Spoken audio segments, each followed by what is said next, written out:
Olá, pessoal. Dando continuidade ao módulo 2, nós vamos iniciar agora a segunda parte, onde focaremos principalmente nas características, vantagens e desvantagens de cada um dos modais. Além disso, a gente vai trazer aí um pouquinho de história e alguns exemplos. Começando pela ferrovia, a implantação ocorreu no Brasil em meados do século XIX, através do pioneirismo do Barão de Mauá. É, a ferrovia foi impulsionada em meados de 1900 pela expansão do café, utilizando o capital privado inglês, e em São Paulo, os cafeicultores acabaram por financiar suas próprias estradas de ferro. E só na década de 30 que o Estado passou a investir em ferrovia, impulsionado pelo setor agrícola e mineração. E aqui a gente observando os setores que impulsionaram o investimento do Estado, já dá para a gente perceber algumas características do modal ferroviário, que ele é indicado normalmente para cargas homogêneas em grandes volumes que vão percorrer grandes distâncias.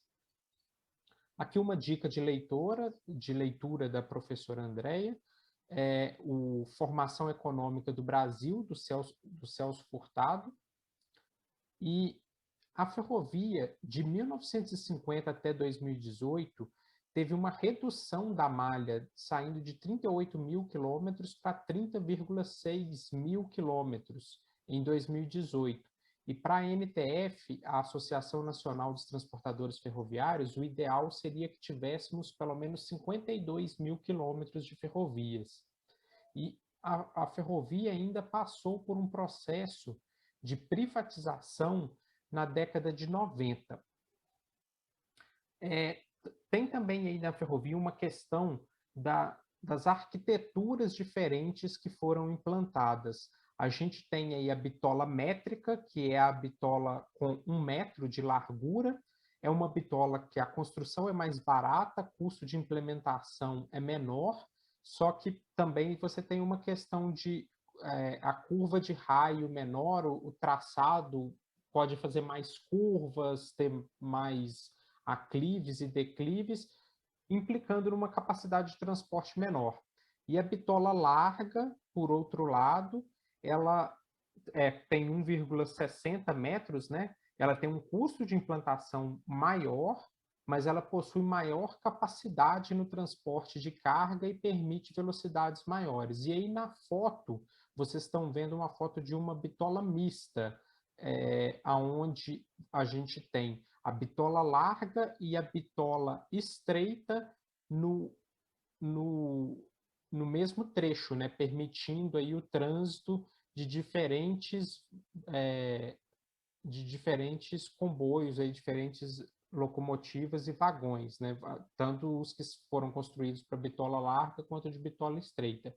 Uma coisa que é importante mencionar é que essa questão da bitola não é só ali a largura, a distância entre os trilhos, porque aí pode parecer simples, mas a gente tem que lembrar de todo o projeto aí de traçado e a questão da curvatura, né, que interfere. Aqui um mapa com as principais ferrovias do Brasil. A gente tem aí, como dito anteriormente, 30,6 mil quilômetros de extensão total. São 32 estradas de ferro, sendo dessas 12 concessões. E a gente tem 3 grandes operadores. A Vale, a LL, a antiga LL, né, que atualmente é a Rumo, e a MRS.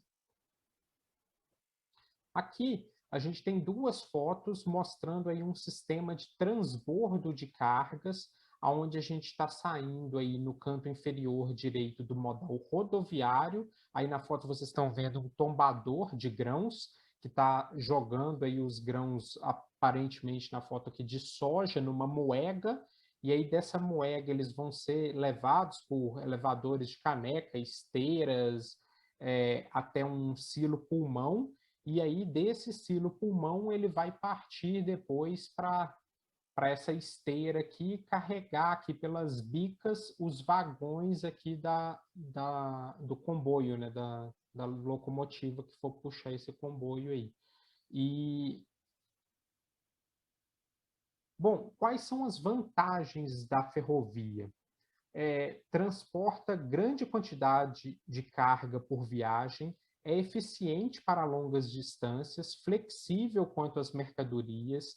No Brasil, muito eficiente para commodities agrícolas, minério e combustível, custo menor em relação ao rodoviário para grandes volumes de mercadoria, a velocidade é boa para longas distâncias e a ferrovia, as ferrovias não são prejudicadas pelo tempo ou tráfego competitivo. E as desvantagens da ferrovia? Ela tem custos altos e baixa segurança no Brasil, para produtos de alto valor agregado e pequeno, isso aí acaba impactando nessa questão da segurança, que os vagões não podem ficar parados em qualquer lugar e tal, porque pode ter questão de roubos de carga. Tem frequência de saída menores em relação ao rodoviário, o tempo de trânsito é maior e é ineficiente para curtas distâncias, e os custos de manuseio são altos, porque normalmente a gente vai precisar ter um trecho rodoviário, vai ter aquele transbordo e esse custo de manuseio aí acaba encarecendo. Os principais problemas da rodovia é que como desculpa, da rodovia, não, da ferrovia, que como essas ferrovias foram construídas aí há muito tempo e elas estão aí em várias regiões metropolitanas, a gente tem questões aí como a invasão da faixa de domínio nos centros urbanos e no acesso aos portos. Essa invasão de faixa de domínio é um problema seríssimo no setor ferroviário. O pessoal tenta sempre estar fiscalizando e controlando isso aí, mas é muito difícil, que ocorre bastante. E aí a gente tem também a utilização compartilhada das linhas para passageiros e cargas na região metropolitana de São Paulo, a idade média elevada e a quantidade insuficiente de vagões e locomotivas, e a interação aí operacional deficiente, porque a gente tem aí malhas de bitola métrica, malhas de bitola larga, algumas poucas aí de bitola mista, mas acontecem algumas situações que dentro de uma mesma malha, assim, de um caminho lógico ferroviário, você tem bitola métrica e bitola larga, impedindo aí o deslocamento da locomotiva e do trem por toda a extensão da ferrovia, né? E aí o traçado das linhas aí também incompatível com condições atuais.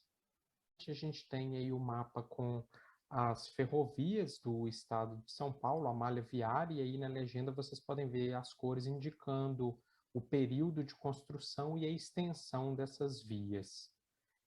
E para fazer um comparativo, a gente coloca aqui do lado direito a malha rodoviária. Reparem que todas essas ferrovias foram construídas aí até 1940, sendo que a malha rodoviária começou em 46, numa extensão muito menor do que as ferrovias, e foi crescendo muito aí ao longo dos anos, no passo que a ferrovia diminuiu a sua extensão, né?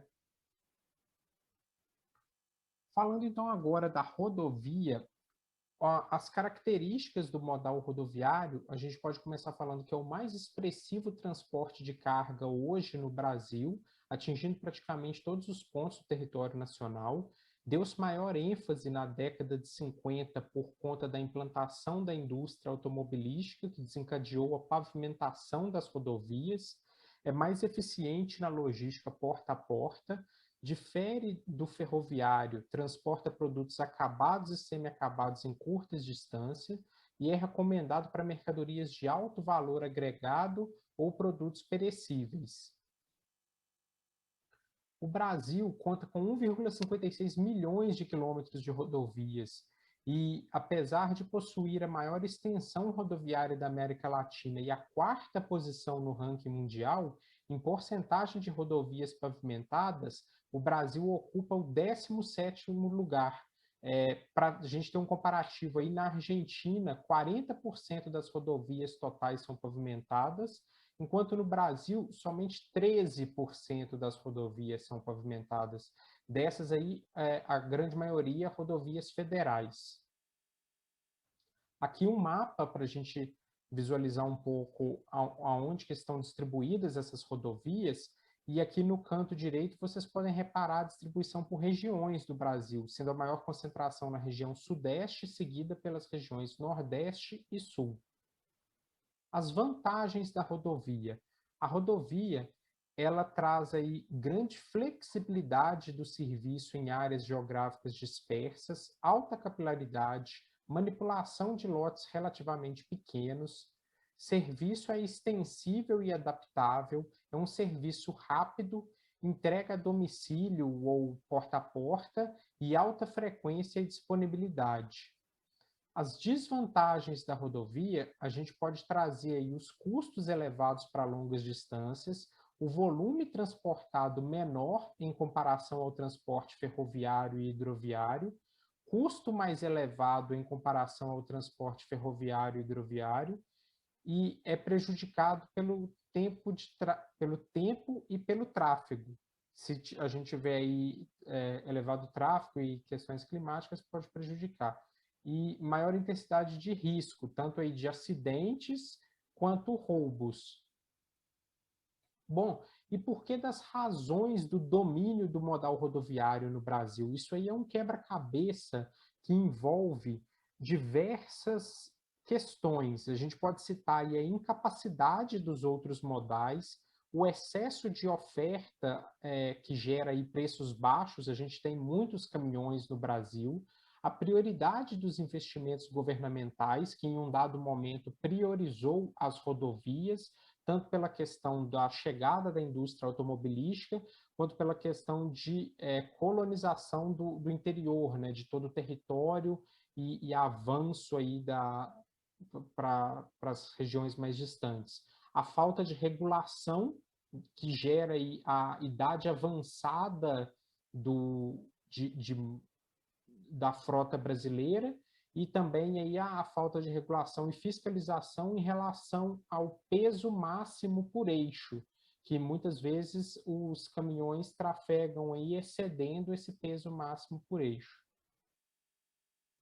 Aqui, continuando nessas razões para o domínio do modal rodoviário, a gente trazendo um pouco mais da idade média da frota brasileira.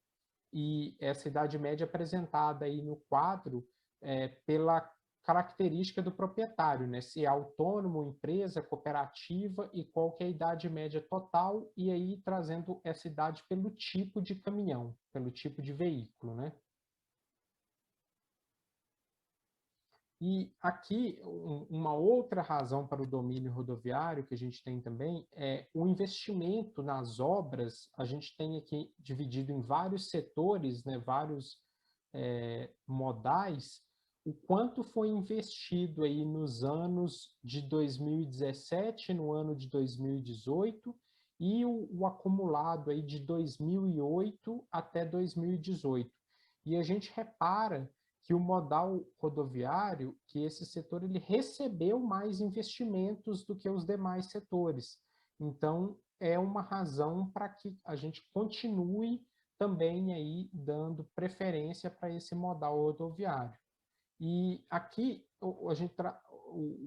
a gente tem um gráfico aí do círculo vicioso do transporte rodoviário, que existem pequenas barreiras de entrada, ou seja, é fácil uma pessoa comprar um caminhão usado e se tornar um motorista autônomo, e essas pequenas barreiras de entrada, elas geram aumento na oferta, esse aumento na oferta vai gerar baixo valor dos fretes, esse baixo valor dos fretes, ele implica em baixa renovação da frota, baixa manutenção, coisas aí que vão trazer riscos de acidentes, impactos para o meio ambiente. Isso aí vai se somar também com o sobrepeso das cargas e a sobrejornada dos motoristas, que novamente gera o aumento da oferta e, enfim, a gente tem pequenas barreiras de entrada e altas barreiras de saída, porque uma vez que o motorista ele pegou um empréstimo, por exemplo, para comprar um caminhão usado, ele precisa continuar trabalhando e trabalhando muito, e é difícil dele sair, porque ele ainda tem uma dívida na mão, enfim, é um círculo vicioso. E aqui a gente trazendo os principais problemas da rodovia, né? Tem alto custo por quilômetro no estado de São Paulo, aí, influenciado principalmente pelo preço dos pedágios, que encarece os bens movimentados.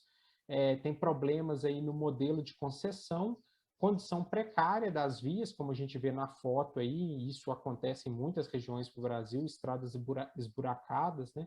Alto índice de roubo, que demanda seguro da carga, a fragmentação do setor, porque existem muitos transportadores, muitos caminhoneiros autônomos, apesar da gente ter visto aí em anos recentes aquela famosa greve dos caminhoneiros, né? É um setor não tão organizado, bastante fragmentado, que gera baixo poder de barganha.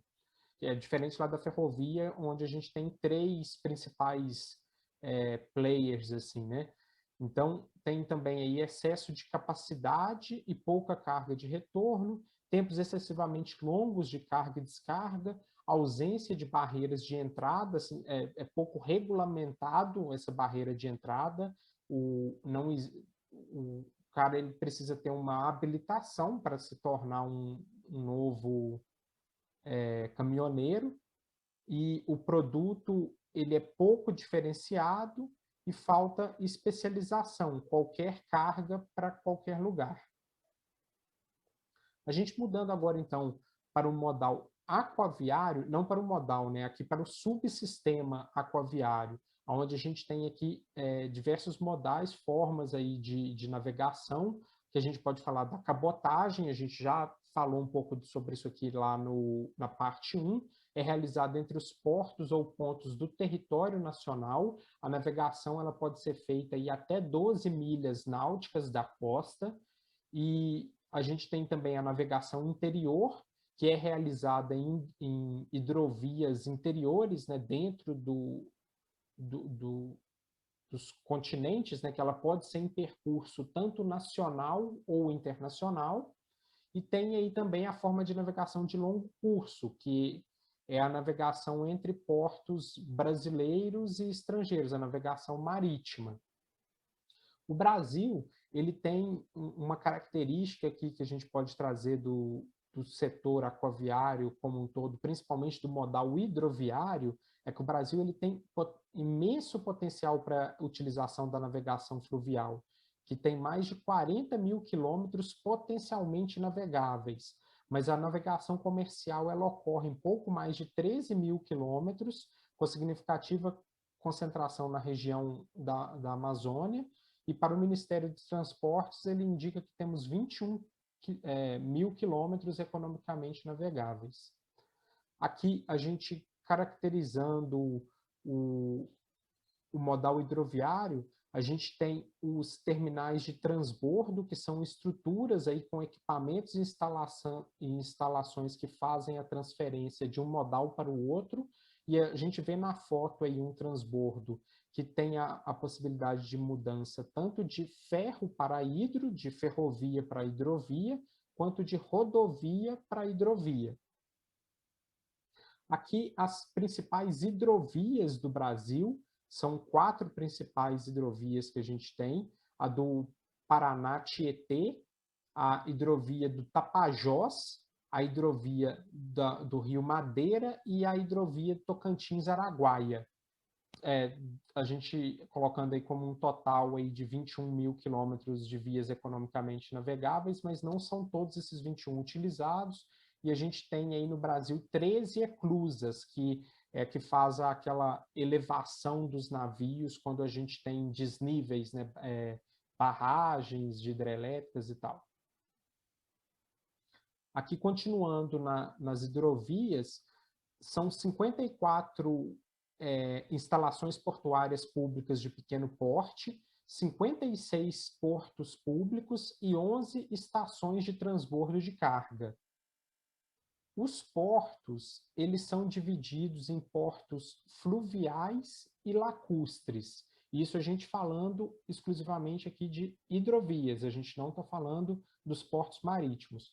Portos fluviais são aqueles que recebem linhas de navegação oriundas e destinadas a outros portos dentro da mesma região hidrográfica ou comunicação, simplificando aqui, mais ou menos dentro de um mesmo rio, de uma mesma bacia. E portos lacustres são aqueles em embarcações de linhas dentro de um lago ou reservatório. E aí a gente vai ter esses portos lacustres aqui em número menor no Brasil, mas temos alguns aí sim. Aqui agora a gente passando para o modal marítimo, temos no Brasil 37 portos organizados. O porto organizado, ele é um bem público construído e aparelhado para atender às necessidades de navegação.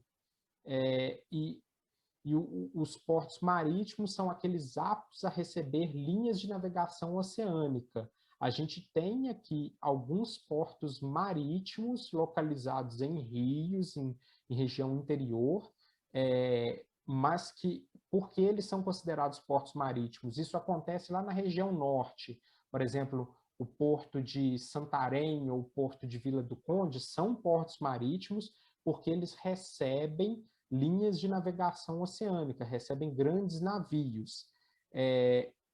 E aí a gente tem também a área do porto organizado, que é a área delimitada pelo Poder Executivo, que compreende as instalações portuárias e infraestrutura de proteção. O porto organizado ele não é só aquele local onde o navio atraca. Todos os terminais, pátios que tem ali, é tudo região, é área do porto. E a instalação portuária é uma instalação localizada dentro ou fora da área do porto organizado e utilizado para movimentação de passageiros e movimentação ou armazenagem de mercadorias.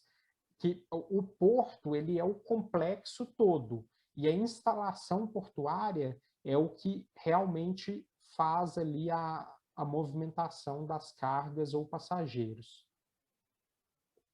São 144 terminais de uso privado, que são esses terminais portuários que a gente estava falando no slide anterior, e quando a gente fala de uso privado, é que ele tem proprietário, ele não é um terminal público, a gente tem também terminais públicos, mas a gente tem os terminais de uso privado, que são aí os TUPs, falados TUPs, né, a sigla TUP.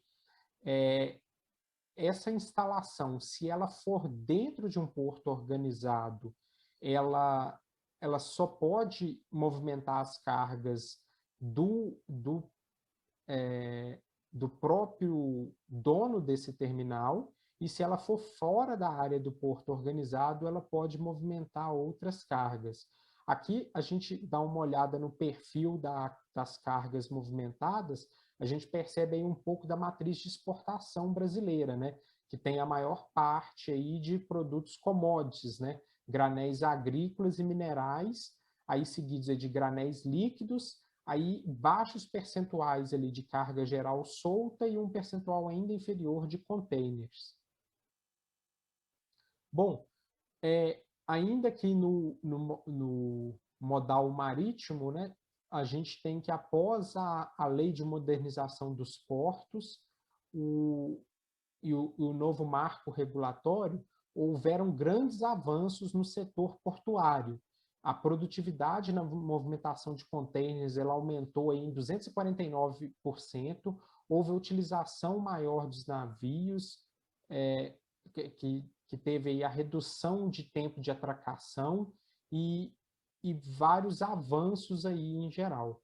Só que a gente tem alguns problemas que persistem, como a dificuldade de coordenar o transbordo de carga entre caminhões e navios. E isso aí, essa dificuldade de fazer essa coordenação desse transbordo acaba gerando aí demurrage para os navios, que é uma multa paga pelo navio que excede o tempo de atracação no porto e gera também aí as diárias dos caminhões, que são as chamadas estadias. Na navegação marítima tem uma coisa que é um pouco diferente dos outros modais, que quando o navio demora, excede no tempo de atracação, você paga uma multa por demurrage, mas você também tem o dispatch, que é quando o navio vai mais rápido do que aquilo que estava planejado, então você recebe um prêmio por aquela velocidade da operação do contratador lá do transporte oceânico, né, marítimo. E aqui só algumas informações adicionais, que o custo diário aí dessa demurrage, né, $50 mil é o custo diário de um navio parado no porto, aguardando para ser carregado ou descarregar a mercadoria, e os terminais de uso privado localizados fora do porto organizado, eles deixam de ter a obrigatoriedade de movimentar somente cada carga própria. Eu comentei no slide anterior, então cabe aí ao dono do terminal escolher como que é que ele vai trabalhar com a carga. Aqui há algumas características ainda do modal marítimo, que ele possui sistema de controle de tráfego e navegação marítima. Os sistemas de tráfego geralmente são oferecidos pelo governo de cada país e atualmente alguns portos são privados, né, foram privatizados, e os terminais incluem os equipamentos para carga e descarga dos produtos. Aqui uma foto do Porto de Santos, para a gente entender um pouquinho aí como que funciona. A gente tem destacado na foto aí as ferrovias que chegam no porto, né, no complexo portuário de Santos, que são aí de bitola mista, larga ou estreita, e indicados aí pela cor. E a gente tem apontados aí os diversos terminais que existem no Porto de Santos. Bom, e vantagens aí do sistema aquaviário em geral, envolvendo tanto transporte marítimo quanto hidroviário. Ele transporta grandes quantidades de carga por viagem, é eficiente em longas distâncias, flexível quanto às mercadorias e transporta tanto de produtos perigosos, a carga granel, líquido gasoso, veículos, containers, tem um reduzido número de acidentes. E na foto aí a gente tem um comboio graneleiro no Rio Madeira, transportando 32 mil toneladas, e esse transporte no fluvial, né, de carga, ele é feito normalmente por barcaças, aí muito pela limitação do calado, né, que vocês podem ver ali um calado de somente 3,8 metros, é bem fundo, não é um negócio raso, mas não permite a navegação de grandes navios. E então a barcaça ela tem ali um sistema parecido com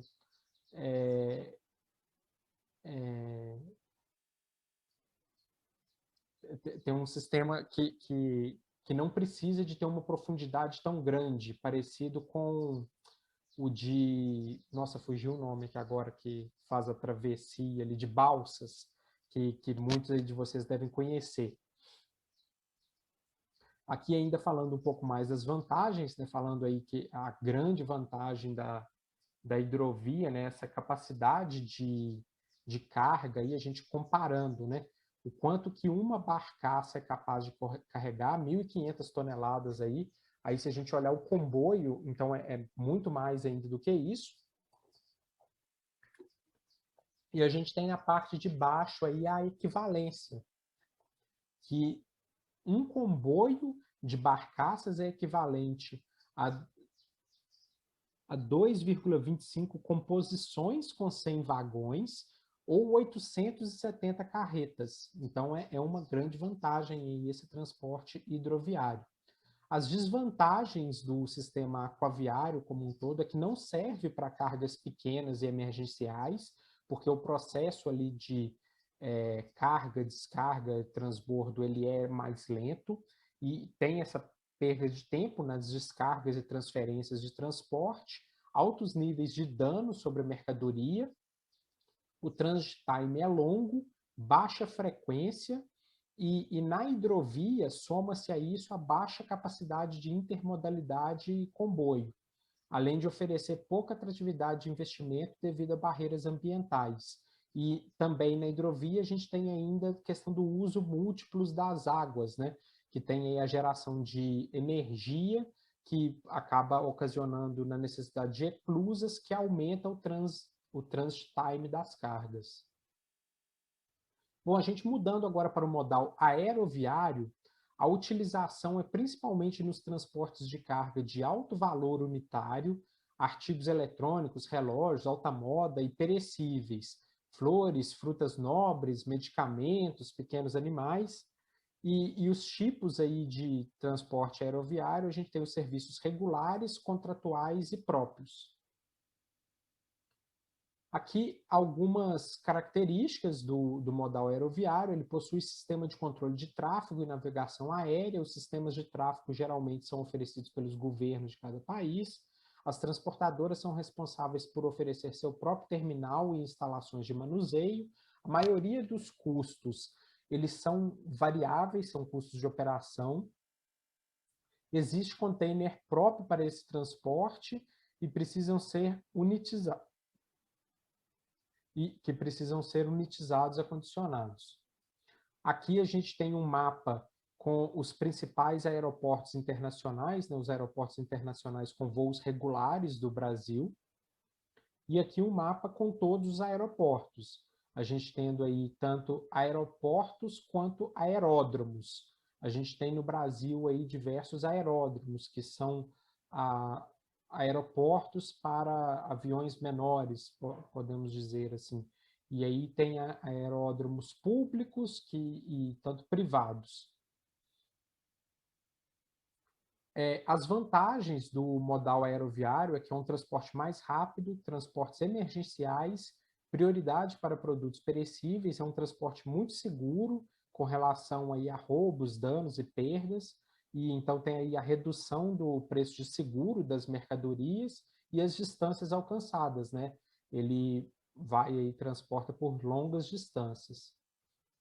As desvantagens do modal aeroviário é a restrição de capacidade, impossibilidade de transporte a granel, inviabilidade de produtos de baixo custo unitário, restrição aí de alguns artigos perigosos que não podem ser transportados em avião, custo de transporte elevado e é prejudicado pelo tempo e pelo tráfego. Bom, a gente mudando agora para o modal dutoviário, os dutos eles são tubos subterrâneos impulsionados por bombeamento para a superação de obstáculos do relevo. São grandes tubos, né, que vão ter aí de tempos em tempos, né, a cada distância, uma estação de bombeamento que vai bombear aí esse material. Esse sistema de transporte ele diminui consideravelmente o congestionamento das rodovias e ferrovias, e a gente tem aí como exemplos de dutos os oleodutos, né, utilizados aí no transporte normalmente para as refinarias, né, os gasodutos, que a gente tem transporte para as refinarias e também a distribuição aí em algumas grandes cidades, mineroduto e aquaduto. A utilização é no transporte de líquidos e gases em grandes volumes e materiais que podem ficar suspensos. Por exemplo, o minério, para ser transportado, ele é feito ali uma pasta, né? Ele é colocado ali no meio quase líquido e assim ele é transportado pelo duto. E aí uma observação que essa utilização ela ainda é muito limitada, porque a movimentação é muito lenta, apesar que isso é contrabalanceado pelo fato de ser um meio de transporte que opera 24 horas por dia e 7 dias por semana, não tem interrupções, né? Aqui algumas das principais dutovias do Brasil. A gente tem 47 gasodutos, 42 oleodutos e 7 minerodutos. As vantagens do duto viário, a gente pode citar aí a capacidade alta de transporte, a cadência, né, não tem interrupções, e baixos danos e perdas. E as desvantagens é restrito a pouquíssimos produtos e a pouca disponibilidade no Brasil. Aí antes da gente avançar, e talvez pode ser uma dúvida de vocês aí nesse momento, eu tive essa dúvida quando eu fiquei sabendo como funcionava o transporte por dutos, eu pensei, poxa, e por que não transportar soja por dutos, né? Só que a soja ela tem uma característica que ela não poderia ser imersa em água, né? Porque o produto ia inchar ali, provavelmente correr risco até de germinar Então, isso não ia funcionar e poderia mofar o custo com secagem depois, era um negócio complicado. E para ela ser transportada seca, tem uma questão aí de quebra dos grãos, né, e fricção ali, que tem riscos também de explosões e incêndio, então é uma coisa que não funciona para grãos, né? Eu estou falando soja, mas soja, milho em geral, é inviável fazer esse transporte por dutos. Então, qual o modal adequado para situações abaixo? Esse slide seria um exercício mais legal da gente se fazer em sala de aula, né? Para ter a interação, mas a gente pensa em um carregamento com itens de hardware, com 1.000 unidades de Porto Alegre para São Paulo. Pensa que uma carga delicada de alto valor agregado. Então, pelas características dos modais que a gente viu aí agora, o que seria melhor aqui? Sei lá, talvez aeroviário, rodoviário, enfim. Tem que analisar um pouco mais, mas esses aí largam na frente para esse caso. Um carregamento de container de roupas masculinas, 100 containers do Rio de Janeiro para Salvador. Aqui eu não vou falar qual o modal mais indicado, mas eu vou falar para vocês repararem uma coisa importante. Ambas as cidades, tanto na origem quanto destino, estão localizadas na costa brasileira.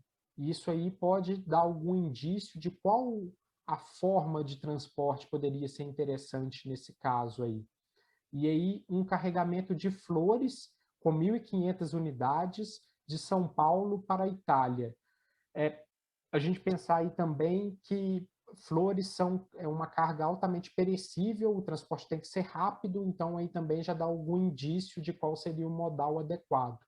Um carregamento de carne in natura, 20 toneladas de Mato Grosso do Sul para o Paraná.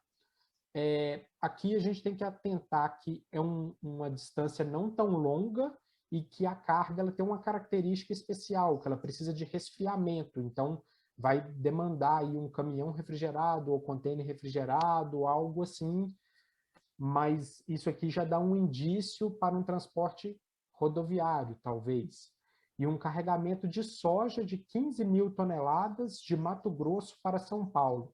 Nesse caso aqui, a gente já tem uma carga homogênea, com volume alto, baixo valor agregado, e aí é um indício que talvez o modal ferroviário seja o mais indicado para essa carga.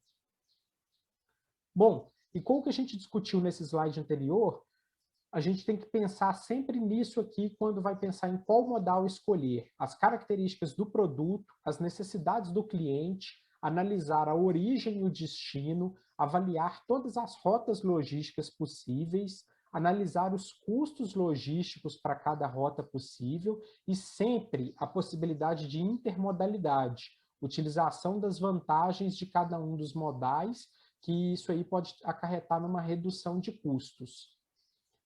E aqui a gente tem um comparativo entre os modais, trazendo aí ferroviário, hidroviário, rodoviário, aeroviário e dutoviário, com o custo médio em centavos de dólar por tonelada milha, né?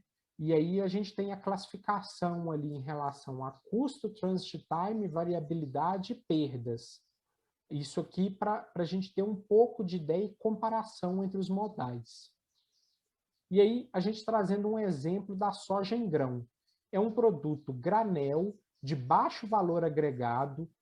A trade de soja vai levar isso para o mercado chinês. São grandes volumes ao longo do ano.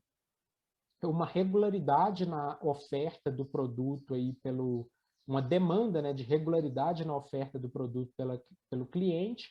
A gente pensar em uma origem produtora de soja, a região norte do Mato Grosso, e o destino aí um porto de exportação que vai levar posteriormente essa carga para o mercado chinês. Então a gente tem aí esse mapa, é de um trabalho aqui da professora Andréia. No mapa aqui a gente tem indicado ali as principais rodovias de transporte da soja, as regiões produtoras, destacado aqui também algumas opções de portos de destino. A gente tem ali o Porto de Santos ou o Porto de Santarém, lá no Arco Norte do Brasil. E aí a gente tem que avaliar qual seria a melhor região para direcionar essa carga de soja. Para escolher qual é essa melhor região, a gente traz aqui essa tabela de transporte da soja, mostrando aqui que as distâncias, a origem e o destino. A gente está colocando aqui 3 opções, né, de transporte para essa carga de soja. A gente repara que quando a gente vai para o Arco Norte, a gente tem ali um frete rodoviário superior quando a gente vai, por exemplo, para o terminal de transbordo de Alto Araguaia, dentro do próprio estado do Mato Grosso. Porém, o frete hidroviário, depois, quando a gente chega num terminal de transbordo rodohidro, né, esse frete hidroviário ele é inferior ao frete ferroviário, que seria ali de Alto Araguaia até Santos. Então, a gente tem aqui, em primeiro lugar, com menor custo, seria a opção de sair pelo Arco Norte, saindo pelo Porto de Santarém. E, em segundo lugar, pelo Porto de Santos, mas aí utilizando a intermodalidade, seguindo ali pela rodovia até Alto Araguaia e depois de ferrovia, e com maior custo o transporte rodoviário direto, o transporte unimodal. E aqui a gente tem o percentual de diferença dos custos totais entre esses produtos. Aí lembrando aí que o frete lá pelo Arco Norte, ele tem um ganho ainda maior, porque ele tem um frete marítimo menor do que o frete marítimo partindo do Porto de Santos. Bom, aqui uma figura, só para lembrar que a gente tem ainda diversos desafios logísticos aí para enfrentar, né? Filas de caminhões ainda ocorrem, problemas de atoleiros aí em diversas estradas de terra, problemas de armazenagem, os buracos nas rodovias. Então, são muitas coisas que a gente vai aí discutir ao longo da disciplina e tentar entender melhor esses problemas e forma de superar esses desafios. Aqui a bibliografia que foi utilizada nesse módulo 2, e já aí para a próxima aula, que é a aula de roteirização, tem aí algumas sugestões de leitura para vocês. Muito obrigado aí pela atenção, espero que tenham gostado do vídeo, e sigam aí o canal, curtam o vídeo. Muito obrigado, até mais.